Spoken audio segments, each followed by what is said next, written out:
सुना है ICSE board ने कृष्ण चंद्र जी की एक कहानी को सिलेबस से ही निकाल दिया, क्लास 10 के सिलेबस से निकाल दिया, ये कह के कि ये बच्चों के लायक नहीं है, बच्चे से समझ नहीं पाएंगे एंड ऑल दैट। और ये भी सुना है कि असली वजह है कि हमारे कुछ सियासतदान, हमारे कुछ पॉलिटिशियंस, नेता, उन्हें इस कहानी से थोड़ा डर लग रहा है। क्या है इस कहानी में जिससे उन्हें इतना डर लग रहा है? ये तो तब पता चलेगा जब कहानी पढ़ी जाएगी। सिलेबस से तो निकल गई है, अब पढ़ने में और भी ज़्यादा मज़ा आएगा। जामुन का पेड़, कृष्ण चंद्र जी 1961 में उसे पद्म भूषण से नवाजा गया था।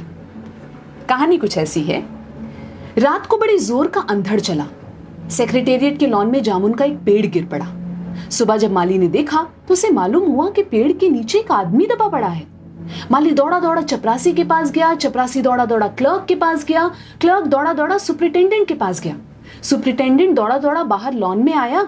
मिनटों में ही गिरे हुए पेड़ के नीचे दबे आदमी के इर्द गिर्द मजमा इकट्ठा हो गया। बेचारा जामुन का पेड़ कितना फलदार था, एक क्लर्क बोला। इसकी जामुन कितनी रसीली होती थी, दूसरा क्लर्क बोला। मैं फलों के मौसम में झोली भर के ले जाता था, मेरे बच्चे इसकी जामुनें कितनी खुशी से खाते थे, तीसरे क्लर्क का ये कहते हुए गला भर गया। मगर ये आदमी, माली ने पेड़ के नीचे दबे आदमी की तरफ इशारा किया। हाँ, ये आदमी, सुपरिटेंडेंट सोच में पड़ गया। पता नहीं जिंदा है कि मर गया, एक चपरासी ने पूछा। मर गया होगा, इतना भारी तना जिसकी पीठ पर गिरे वो बच कैसे सकता है, दूसरा चपरासी बोला। नहीं, मैं जिंदा हूं, दबे हुए आदमी ने बमुश्किल कराते हुए कहा। जिंदा है? एक क्लर्क ने हैरत से कहा। पेड़ को हटाकर इसे निकाल लेना चाहिए, माली ने मशवरा दिया। मुश्किल मालूम होता है, एक काहिल और मोटा चपरासी बोला। पेड़ का तना बहुत भारी और वजनी है। क्या मुश्किल है, माली बोला। अगर सुपरिटेंडेंट साहब हुक्म दें तो अभी 15-20 माली, चपरासी और क्लर्क जोर लगा के पेड़ के नीचे दबे आदमी को निकाल सकते हैं। माली ठीक कहता है, बहुत से क्लर्क एक साथ बोले। लगाओ जोर, हम तैयार हैं। एकदम बहुत से लोग पेड़ को काटने पर तैयार हो गए। ठहरो, सुपरिटेंडेंट बोला, मैं अंडर सेक्रेटरी से मशवरा कर लूं।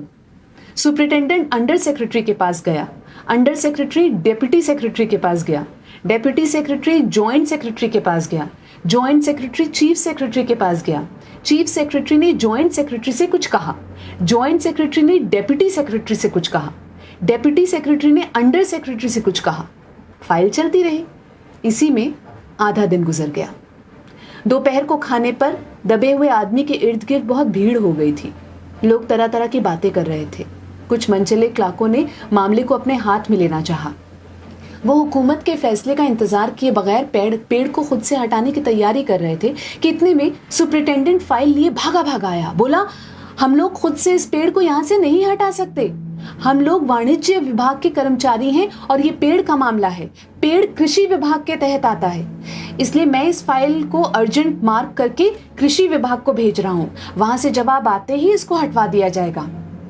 दूसरे दिन कृषि विभाग से जवाब आया कि पेड़ हटाने की जिम्मेदारी तो वाणिज्य विभाग की ही बनती है।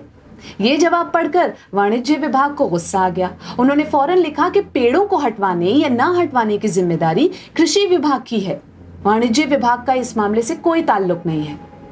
दूसरे दिन भी फाइल चलती रही। शाम को जवाब आ गया, हम इस मामले को हॉर्टिकल्चर विभाग के सुपुर्द कर रहे हैं क्योंकि ये एक फलदार पेड़ का मामला है और कृषि विभाग सिर्फ अनाज और खेतीबाड़ी के मामलों में फैसला करने का हक रखता है। जामुन का पेड़ एक फलदार पेड़ है, इसलिए पेड़ हॉर्टिकल्चर विभाग के अधिकार क्षेत्र में आता है। रात को माली ने दबे हुए आदमी को दाल भात खिलाया।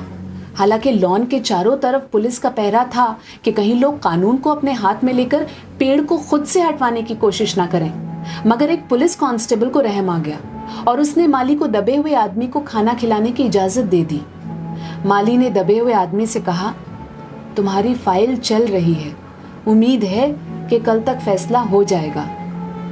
दबा हुआ आदमी कुछ न बोला। माली ने पेड़ के तने को गौर से देखकर कहा, अच्छा है तना तुम्हारे कूल्हे पर गिरा, अगर कमर पर गिरता तो रीढ़ की हड्डी टूट जाती। दबा हुआ आदमी फिर भी कुछ न बोला। माली ने फिर कहा, तुम्हारा यहाँ कोई वारिस हो तो मुझे उसका अता पता बताओ, मैं उसे खबर देने की कोशिश करूंगा। मैं लावारिस हूं, दबे हुए आदमी ने बड़ी मुश्किल से कहा। माली अफसोस जाहिर करता हुआ वहां से हट गया। तीसरे दिन हॉर्टिकल्चर विभाग से जवाब आ गया। बड़ा कड़ा जवाब लिखा गया था, काफी आलोचना के साथ। उससे हॉर्टिकल्चर विभाग का सेक्रेटरी साहित्यिक मिजाज का आदमी मालूम होता था। उसने लिखा था, हैरत है, इस समय जब पेड़ उगाओ स्कीम बड़े पैमाने पर चल रही है, हमारे मुल्क में ऐसे सरकारी अफसर मौजूद हैं जो पेड़ काटने की सलाह दे रहे हैं, वो भी एक फलदार पेड़ को, और वो भी जामुन के पेड़ को, जिसका फल जनता बड़े चाव से खाती है। हमारा विभाग किसी भी हालत में इस फलदार पेड़ को काटने की इजाजत नहीं दे सकता। अब क्या किया जाए? एक मंचले ने कहा, अगर पेड़ नहीं काटा जा सकता तो इस आदमी को काट कर निकाल लिया जाए। ये देखिए, उस आदमी ने इशारा से बताया। अगर इस आदमी को बीच में से यानी धड़ की जगह से काटा जाए तो आधा आदमी इधर से निकल आएगा और आधा आदमी उधर से बाहर आ जाएगा, और पेड़ भी वहीं का वहीं रहेगा। मगर इस तरह से तो मैं मर जाऊंगा, दबे हुए आदमी ने एतराज किया। ये भी ठीक कहता है, एक क्लर्क बोला। आदमी को काटने का नायाब तरीका पेश करने वालों ने एक पुख्ता दलील पेश की। आप जानते नहीं, आजकल प्लास्टिक सर्जरी के जरिए धड़ की जगह से इस आदमी को फिर से जोड़ा जा सकता है। अब फाइल को मेडिकल डिपार्टमेंट में भेज दिया गया। मेडिकल डिपार्टमेंट ने फौरन इस पर एक्शन लिया, और जिस दिन फाइल मिली उसने उसी दिन विभाग के उस सबसे काबिल प्लास्टिक सर्जन को जांच के लिए मौके पर भेज दिया। सर्जन ने दबे हुए आदमी को अच्छी तरह टटोलकर उसकी सेहत देखकर खून का दबाव, सांस की गति, दिल और फेफड़ों की जांच करके रिपोर्ट भेज दी कि इस आदमी का प्लास्टिक ऑपरेशन तो हो सकता है और ऑपरेशन कामयाब भी हो जाएगा, मगर आदमी मर जाएगा। लिहाजा ये सुझाव भी रद्द कर दिया गया। रात को माली ने दबे हुए आदमी के मुंह में खिचड़ी डालते हुए उससे बताया, अब मामला ऊपर चला गया है। सुना है कि सेक्रेटेरिएट के सारे सेक्रेटरियों की मीटिंग होगी, उसमें तुम्हारा केस रखा जाएगा। उम्मीद है सब काम ठीक हो जाएगा। दबा हुआ आदमी एक आह भरकर आहिस्ता से बोला, हमने माना कि तगाफुल न करोगे, लेकिन खाक हो जाएंगे हम तुमको खबर होने तक। माली ने अचंभे से मुंह में उंगली दबाई, हैरत से बोला, क्या तुम शायर हो? दबे हुए आदमी ने आहिस्ता से सर हिला दिया। दूसरे दिन माली ने चपरासी को बताया, चपरासी ने क्लर्क को और क्लर्क ने हेड क्लर्क को। थोड़ी देर में सेक्रेटेरिएट में यह बात फैल गई कि दबा हुआ आदमी शायर है। बस फिर क्या था, लोग बड़ी संख्या में शायर को देखने के लिए आने लगे। इसकी खबर शहर में फैल गई और शाम तक मोहल्ले मोहल्ले से शायर जमा होने शुरू हो गए। सेक्रेटेरिएट का लॉन भांति भांति के शायरों से भर गया। सेक्रेटेरिएट के कई क्लर्क और अंडर सेक्रेटरी तक, जिन्हें अदब और शायर से लगाव था, रुक गए। कुछ शायर दबे हुए आदमी को अपनी गजलें सुनाने लगे। कई क्लर्क अपनी गजलों पर उनसे सलाह मशवरा मांगने लगे। जब ये पता चला कि दबा हुआ आदमी शायर है तो सेक्रेटेरिएट की सब कमेटी ने फैसला किया कि चूंकि दबा हुआ आदमी एक शायर है, लिहाजा इस फाइल का ताल्लुक ना तो कृषि विभाग से है और ना ही हॉर्टिकल्चर विभाग से, बल्कि सिर्फ संस्कृति विभाग से है। अब संस्कृति विभाग से गुजारिश की गई कि वो जल्द से जल्द इस मामले में फैसला करें और इस बदनसीब शायर को इस पेड़ के नीचे से रिहाई दिलवाई जाए। फाइल संस्कृत विभाग के अलग अलग सेक्शन में होती हुई साहित्य अकादमी के सचिव के पास पहुंची। बेचारा सचिव उसी वक्त अपनी गाड़ी में सवार होकर सेक्रेटेरिएट पहुंचा और दबे हुए आदमी से इंटरव्यू लेने लगा। तुम शायर हो? उसने पूछा। जी हाँ, दबे हुए आदमी ने जवाब दिया। क्या तखल्लुस रखते हो? अवस। अवस? सचिव जोर से चीखा, क्या तुम वही हो जिसका मजमुआ कलामे अक्स के फूल हाल ही में प्रकाशित हुआ है? दबे हुए शायर ने इस बात पर सिर हिलाया। क्या तुम हमारी अकादमी के मेंबर हो? सचिव ने पूछा। नहीं। हैरत है, सचिव जोर से चीखा, इतना बड़ा शायर, अवस के फूल का लेखक और हमारी अकादमी का मेंबर नहीं? उफ, कैसी गलती हो गई हमसे। कितना बड़ा शायर और कैसे गुमनामी के अंधेरे में दबा पड़ा है। गुमनामी के अंधेरे में नहीं, बल्कि एक पेड़ के नीचे दबा हुआ। भगवान के लिए मुझे इस पेड़ के नीचे से निकालिए। अभी बंदोबस्त करता हूं, सचिव फौरन बोला और फौरन जाकर उसने अपने विभाग से रिपोर्ट पेश की। दूसरे दिन सचिव भागा भागा शायर के पास आया और बोला, मुबारक हो, मिठाई खिलाओ, हमारी सरकारी अकादमी ने तुम्हें अपनी साहित्य समिति का सदस्य चुन लिया है। ये लो ऑर्डर की कॉपी। अरे मुझे मगर इस पेड़ के नीचे से तो निकालो, दबे हुए आदमी ने कर्राह कर कहा। उसकी सांस बड़ी मुश्किल से चल रही थी और उसकी आंखों से मालूम होता था कि वो बहुत कष्ट में है। ये हम नहीं कर सकते, सचिव ने कहा। जो हम कर सकते थे वो हमने कर दिया। बल्कि हम तो यहाँ तक कर सकते हैं कि अगर तुम मर जाओ तो तुम्हारी बीवी को पेंशन दिला सकते हैं। अगर तुम आवेदन दो तो हम ये भी कर सकते हैं।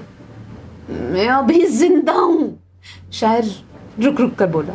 मुझे जिंदा रखो। मुसीबत ये है कि सरकारी अकादमी का सचिव हाथ मलते हुए बोला, हमारा विभाग सिर्फ संस्कृति से ताल्लुक रखता है। आपके लिए हमने वन विभाग को लिख दिया है, अर्जेंट लिखा है। शाम को माली ने आकर दबे हुए आदमी को बताया कि कल वन विभाग के आदमी आकर इस पेड़ को काट देंगे और तुम्हारी जान बच जाएगी। माली बहुत खुश हुआ। हालांकि दबे हुए आदमी की सेहत जवाब दे रही थी, मगर वो किसी न किसी तरह अपनी जिंदगी के लिए लड़े जा रहा था। कल तक सुबह तक किसी न किसी तरह उसे जिंदा रहना है। दूसरे दिन जब वन विभाग के आदमी आरा कुल्हाड़ी लेकर पहुंचे तो उन्हें पेड़ काटने से रोक दिया गया। मालूम हुआ कि विदेश मंत्रालय से हुक्म आया है कि इस पेड़ को न काटा जाए। वजह यह थी कि इस पेड़ को 10 साल पहले पिटोनिया के प्रधानमंत्री ने सेक्रेटेरिएट के लॉन में लगाया था। अब ये पेड़ अगर काटा गया तो इस बात का पूरा अंदेशा था कि पिटोनिया सरकार से हमारे संबंध हमेशा के लिए बिगड़ जाएंगे। मगर एक आदमी की जान का सवाल है, एक क्लर्क गुस्से से चिल्लाया। दूसरी तरफ दो हुकूमतों के ताल्लुकात का सवाल है। दूसरे क्लर्क ने पहले क्लर्क को समझाया, और ये भी तो समझ लो कि पिटोनिया सरकार हमारी सरकार को कितनी मदद देती है। क्या हम इनकी दोस्ती की खातिर एक आदमी की जिंदगी को भी कुर्बान नहीं कर सकते? शायर को मर जाना चाहिए? बिल्कुल। अंडर सेक्रेटरी ने सुपरिटेंडेंट को बताया। आज सुबह प्रधानमंत्री दौरे से वापस आ गए हैं। आज 4 बजे विदेश मंत्रालय इस पेड़ की फाइल उनके सामने पेश करेगा। वो जो फैसला देंगे वही सबको मंजूर होगा। शाम 4 बजे खुद सुपरिटेंडेंट शायर की फाइल लेकर उसके पास आया। सुनते हो? आती है खुशी से फाइल लहराते हुए चिल्लाया। प्रधानमंत्री ने पेड़ को काटने का हुक्म दे दिया है और इस मामले की सारी अंतर्राष्ट्रीय जिम्मेदारी अपने सर ले ली है। कल ये पेड़ काट दिया जाएगा और तुम इस मुसीबत से छुटकारा पालोगे। सुनते हो? आज तुम्हारी फाइल मुकम्मल हो गई। सुपरिटेंडेंट ने शायर के बाजू को हिलाकर कहा। मगर शायर का हाथ सर्द था, ठंडा पड़ चुका था। आंखों की पुतलियां बेजान थी और चींटियों की एक लंबी कतार उसके मुंह में जा रही थी। उसकी जिंदगी की फाइल मुकम्मल हो चुकी थी। अब इस कहानी से क्या एतराज है? आप खुद ही समझदार हैं।